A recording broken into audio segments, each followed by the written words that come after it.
Westwood Sessions? So we started back in 2013, and the director for Youth and Children's, Denise, she wanted to set like a thing up for the youth elements. Obviously we have the children's, we have the general festival, which a lot of people who come to the festival are of the older generation. We wanted to find something for that middle generation. So she decided to get in touch with some students from Longcroft School and set up something for that youth generation. And she got in touch with me and a couple of my friends, and that's where the idea for the Westwood Sessions came out of. And we basically set up that back in 2013, and it's just blossomed since then. So how do you think it's grown? So it's pretty impressive how it's grown. So back in 2013 it was a very small event, not many people came, and then the directors just loved what we were doing, so we got moved into a bigger venue in 2014, and it was incredible.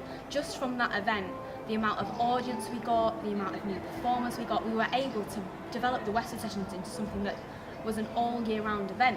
So you may have heard of us in the sense of that we put on events throughout the county, throughout the year. And we've also this year, I think it's pretty impressive, actually sent people abroad to Mallorca, which is amazing. Yeah, I think it's just blossomed, developed. I can't even explain how happy I am that it's developed how big it has, basically. So do you play at the Folk Festival every year, or do you do more events around the country? So we do the Folk Festival every single year.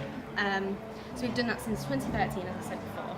And then in 2014 we decided that we'd develop it a little bit more, and we started doing showcases throughout the year, and people saw the showcases and were like, wow, the musicians you've got there are pretty good. So then they started getting in touch with us, and then we'd like book musicians for other events throughout the county.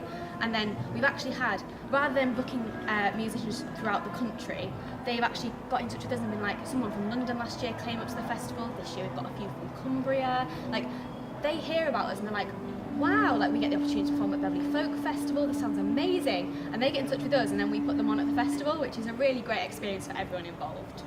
So is there anyone that you would specifically recommend to watch? Personally, one of the greatest acts that I've seen go through the Westwood Sessions is Ben Cook, and I've had the pleasure of watching Ben develop as an artist from when he first started singing in Longcroft Gospel Choir when he was 13 years old to the musician that he is now at 18.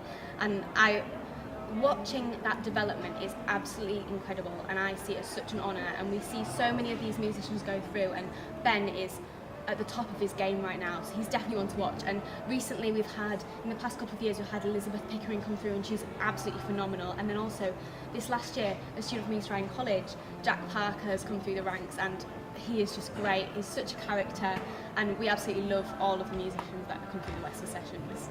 Well, thank you very much for talking to us, Nikki. We'll definitely be going and having a look around Westwood Sessions. Brilliant, thanks for having me.